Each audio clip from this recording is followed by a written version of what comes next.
Bonjour à tous, correction de l'activité 13, donc comme je vous l'ai dit, mission 1. Alors, nous sommes le 30 novembre, on vous demande d'établir des factures d'avoir. Donc on vous dit que le service établit des avoirs pour les clients à la suite d'un retour de produit, donc d'un retour de marchandises, par exemple pour non-conformité, abîmé, etc.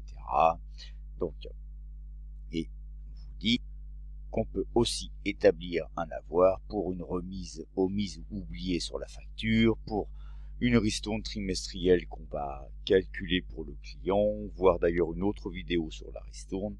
Voilà les différents cas pour lesquels on peut établir une ristourne. Un avoir pour retour de marchandises, un avoir pour réduction commerciale, donc remise, rabais, ristourne, et puis un avoir pour réduction financière, l'escompte. Voilà. Donc, dans la première mission,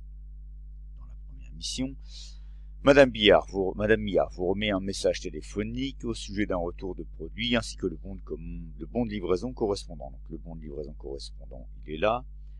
Vous récupérez le dossier du client et analysez le travail rendu. Donc le client, si vous regardez le bon de livraison, il a écrit la mention sous réserve de déballage. Donc, on vous demande ce que veut dire cette mention. Dans la majorité des cas, quand le livreur vient vous livrer la marchandise, vous n'avez pas le temps de déballer la marchandise. Vous ne savez pas ce qu'il y a dans les cartons. Est-ce que c'est la bonne marchandise? Est-ce qu'elle est en bon état ou pas? Donc, pour vous couvrir ultérieurement, vous indiquez sur le bon de livraison sous réserve de déballage, ce qui vous permettra de porter réclamation à la suite du déballage s'il y a un problème, comme c'est le cas ici d'ailleurs. Question 2. Quel est l'article concerné par le retour? Donc, le secrétariat vous dit que le client a retourné ici l'article APM 0202, c'est-à-dire un parc de moutons. Sur les deux produits livrés, donc un présente des défauts, il en conserve un, il nous retourne un parc et évidemment demande le remboursement, donc l'établissement d'un avoir. Question 3. Quel est le prix hors taxe de cet article? A-t-il bénéficié d'une remise? Donc, quand vous allez voir la facture, donc le parc de moutons, il est là. On en a bien facturé 2 au client et on vous dit que le prix est de 19,17 €. Donc le prix entre guillemets catalogue quelque part. Donc prix hors taxe 19,17 €, document 3. A-t-il bénéficié d'une remise? Si vous regardez sur la ligne du parc de moutons, comme sur toutes les lignes d'ailleurs, vous avez une remise de 5%. Donc oui, il a bien bénéficié d'une remise de 5%. Quel montant l'entreprise doit-elle rembourser au client? La question se pose. Est-ce que le client a payé le parc 19,17 € ou est-ce qu'il l'a payé 18,21 €? Évidemment, puisqu'il a bénéficié d'une remise d'un geste commercial, le client n'a pas payé son parc 19,17 mais 18,21 €. Donc, nous, de notre côté, on va pas lui rembourser à 19,17, on serait perdant. On va lui rembourser au prix auquel le client a payé le parc. On va donc lui rembourser le parc à 18,21 €. Donc, le montant remboursé, donc c'est le prix du parc déjà, 18,21, mais plus la TVA. Quand le client a acheté le parc, il a payé la TVA, il vous a versé la TVA sur le parc. Puisqu'il a retourné le parc, il faut lui rembourser le prix du parc et la TVA qu'il a payé sur le parc. Donc on vous dit ici, la TVA elle est à 20%. Donc on lui rembourse le prix du parc net, PU net, 18,21 plus la TVA. La TVA elle est à 20%, donc 18,21 multiplié par 20%.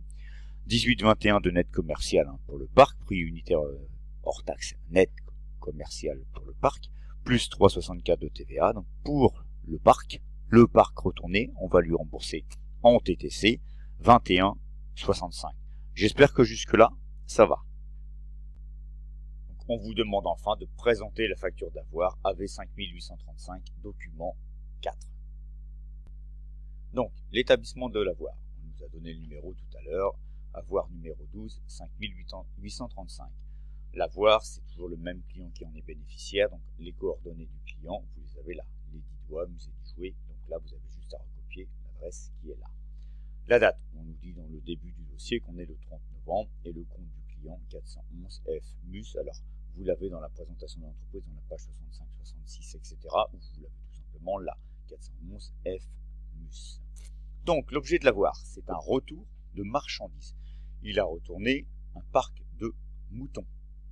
Donc, référence APM 0202, quantité retournée, attention, c'est un avoir, c'est pas une facture, donc quantité retournée nous intéresse ici. Il en a retourné 1 au prix unitaire brut de 19,17, auquel on va enlever la remise de 5%. Ça va vous donner un prix unitaire net de 18,21 €.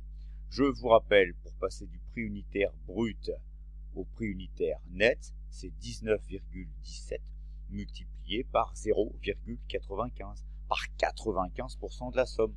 Si j'enlève une remise de 5%, il vous reste 95% à payer. Donc 19,17 multiplié par 0,95 ou multiplié par 95 et divisé par 100, ça donnera la même chose.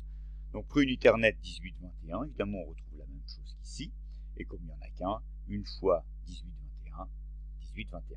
Donc j'ai un net commercial parce qu'il y a une remise.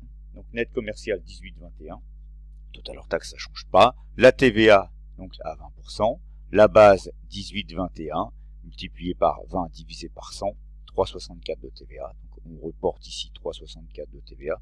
S'il y avait les deux TVA ici, on ferait la somme des deux montants de TVA qu'on reporterait dans TVA à 20%. Hors taxe plus TVA, ça vous donne un net à votre crédit, net à déduire, voilà, de 21,85 €. Donc on doit rembourser au client puisque c'est un avoir. J'espère que ça va. Donc voilà pour la correction de la mission 1 de l'activité 13, établir une facture d'avoir. Passez à la seconde vidéo sur la correction de la mission 2 pour avoir la suite. À tout à l'heure.